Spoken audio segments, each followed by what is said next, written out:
Today is Wednesday, March 9th, 2016, and the title of this rant will be, Are Hillary's Days Numbered? Now, number one, congratulations to Bernie Sanders and a come from behind, an upset victory in Michigan. Out of 1.1 million Democratic votes cast, he won by about 20,000.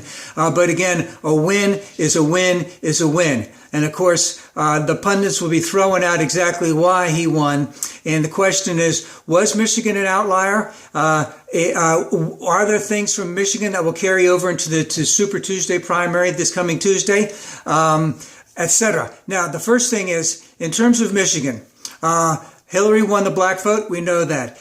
We know that Bernie won overwhelming. I think he got 70% of the independent voters in Michigan. Bernie got, let's just say, he got the young people's vote, which he has always had. And the last thing, was there enough disenfranchisement with working class whites in terms of the trade deals, in terms of NAFTA, in terms of shipping jobs overseas, that it caused a groundswell going towards Bernie? And can all of that be carried over into the next elections on Super Tuesday? Now, right now, Bernie was supposed to lose yesterday, and Hillary is favored by double digits to win in Florida, Ohio, North Carolina, and Illinois. But again, all politics are local. What was important in Michigan may not be as important in these other states. Can Hillary have a comeback? Or can Bernie take the momentum he had from Michigan and then just run the table and go through it all? And if we take a look at some of these other states, they're vastly different than Michigan. If we take Florida, which is a much bigger state population-wise, it's almost two full states. It's the southern half of Florida and the northern half of Florida. A huge Hispanic population, which Bernie has not been able to resonate as much with. A fair amount of black population and a large Jewish population. You're not going to have the issues of shipping jobs overseas, but you will have independent vote. I don't know, can independents vote? I even forgot to check on that. But you do have a fair number of young people down there.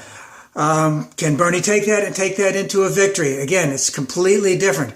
In Ohio, which you might consider the most similar to Michigan in terms of a Rust Belt state, again, Hillary is favored, ahead in the polls right now by double digits.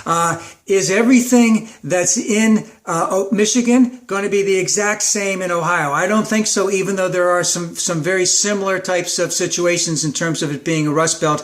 A lot of manufacturing has gone away. It could be a pivotal one for Hillary because it appears as if Hillary is good on Florida. Of course, I say appears. We thought the same thing about Michigan. But if she's good on Florida and she can take Ohio, that doesn't. It's still. She could still lose North Carolina and Illinois. Now, in North Carolina, if Hillary gets the high percentage of black vote that she's been getting in all the southern states, then she will do very well. Now, right now, I believe that North Carolina has the most regressive voter ID voter ID in the United States. Will there be enough of the black vote to help Hillary out there? What are their feelings in terms of the things that were important in Michigan, in terms of NAFTA, in terms of shipping jobs overseas, in terms of manufacturing, may not be quite as important. Same thing with Illinois. Will it be the same? Not really sure.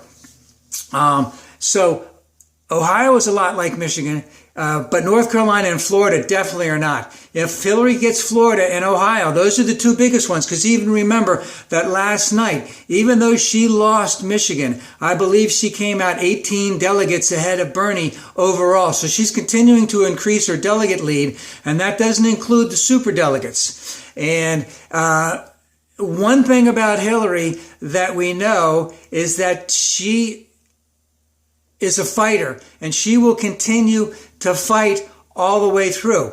And is Bernie's message that obviously got through in Michigan going to translate to him in these other four states? I don't know. Just a quick aside here. I listened to Trump a little bit. The guy is, when he comes out there and he has the Trump steak and the Trump water and the Trump wine, and trying to say that all his businesses have done well when they haven't. Don't really, I mean, for me, there's nothing that he says that impresses me in any way, shape, or form. But obviously, he resonates with a lot of other people. We'll have to see if he gets the nomination, if he can take that all the way through. And the last thing is Marco Rubio was propped up for whatever reason for the last year, and he basically stunk. And, you know, the voters finally, not finally, but they saw through him the entire time. It was the pundit class that was following him, and there was nothing there. Of course, I would say the same about Trump, but he has that huge combination of a huge ego, telling everyone that he will take care of them, that he will get rid of the Mexicans, that he will get rid of the Muslims, that he's going to make our trade deals great, etc. But Rubio's got to go out, and I think that there's more hardship ahead for the Republican Party as long as Trump is in the lead.